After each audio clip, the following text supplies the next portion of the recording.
Hi, I'm Aisha, and my mission is to mobilize you, the Christian writer, so that you can share your unique voice with the world. I will be bringing you writing tips and godly encouragement. So, like I said, it's been a while since I've written Christian fiction, so I wanted to do some warm ups to get ready for brainstorming. And with that, I would just practice writing. So I looked through the 3 a.m. Epiphany.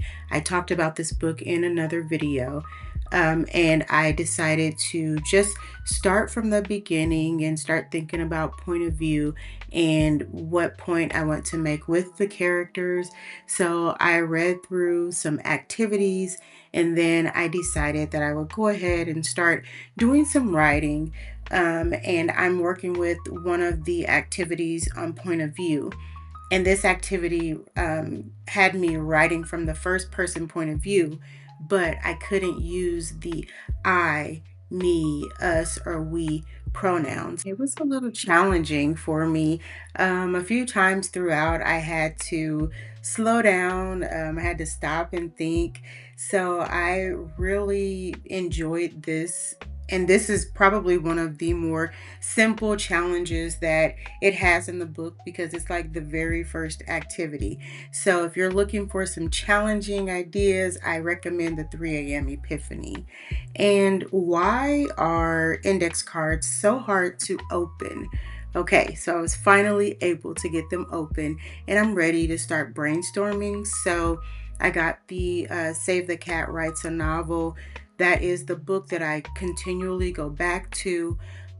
If you see me struggling in the video with the ink on my hands, one of my pens had exploded. So I just was trying to get that off my hands. Anyway, this book has been one of the books that I continually go back to. And I think I've been saying that it has 16 beats, but it actually has 15 beats. And I use a Sharpie when I am labeling the beats on my cork board, and the Sharpie, it just makes it to where I can see it from across the room. Of course, I talk about how I love being able to see it from across the room. So now I'm just looking through the book to get the beats so that I can start labeling them and preparing them to section off the cork board. So I'm starting with the opening image, which is the first beat. And throughout the book, it'll tell you if it's more than one scene or if it's multiple scenes. And I just kind of write them out first, and then I'll decide or I'll find out if it's multiple scenes or more than one. So I have the theme stated, now I have the catalyst, and I am just going to show you how I write these out as we go through the video. And I will just play the music here so you can see the 15 beats and how I write them out. And before I do that, I do want to talk about how in just a little bit I kind of pause when I'm looking at the B story, and I'm trying to decide if I want to keep the same B story throughout all of the stories. So that was the reason I paused there.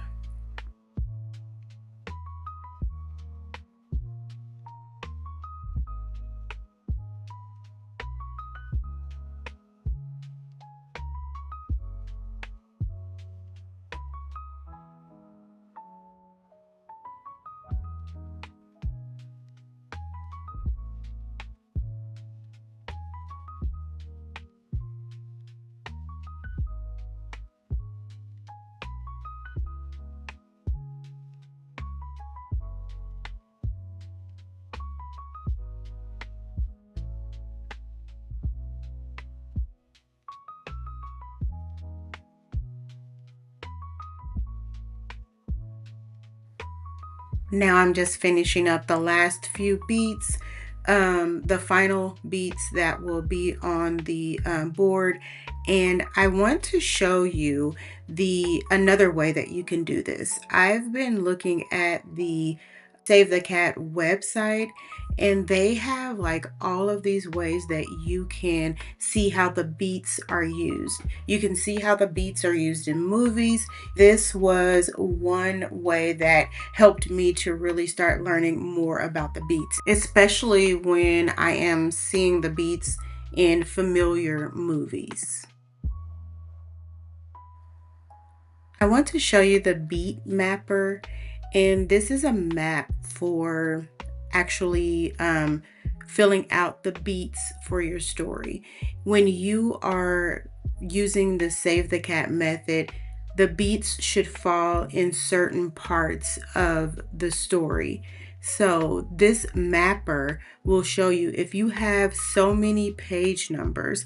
If you were to have 350 pages or 450 pages, this will show you where each beat should fall. And when I did this the first time, I put 350 pages in, but that was for a film.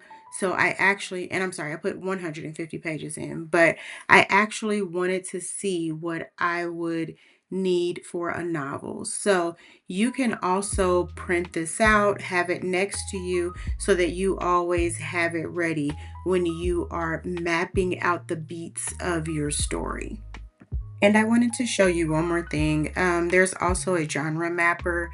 And if you are trying to decide which genre you want to write in, one, it'll show you all of the genres on the side of this picture with the cat.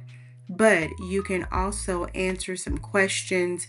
I click the button so it'll show you like if you answer a certain way, it'll tell you which genre that you should write in. And I think that that is a great help for people who may not know what they want to write about or where they want to start. And like I said, one of my books will be under the institutionalized genre, but then as I think about my other two books, they will fall under the buddy love. So I went through these questions to kind of see if it will show me the type of book that I want to write.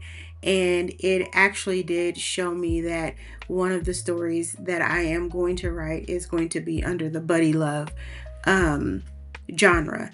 So I just went through the questions here, just answering them so that I could see which genre that I was going to write in. And so you'll see here that it'll tell me which genre that I want to write in.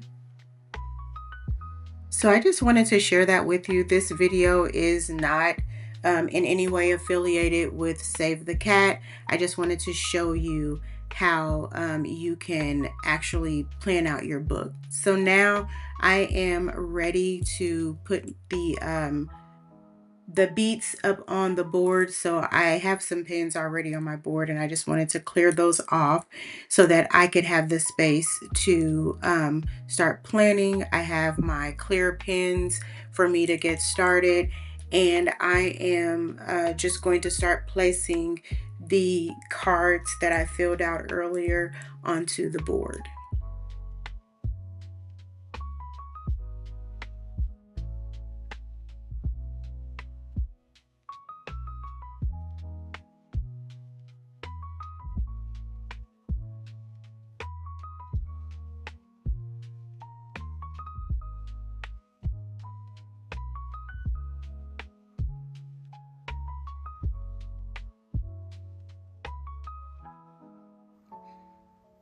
So there you have it. There's the board with all of the beats. As I move forward, I will just keep giving you updates on where I am on the outlining of the story and my ideas. So stay tuned for more updates.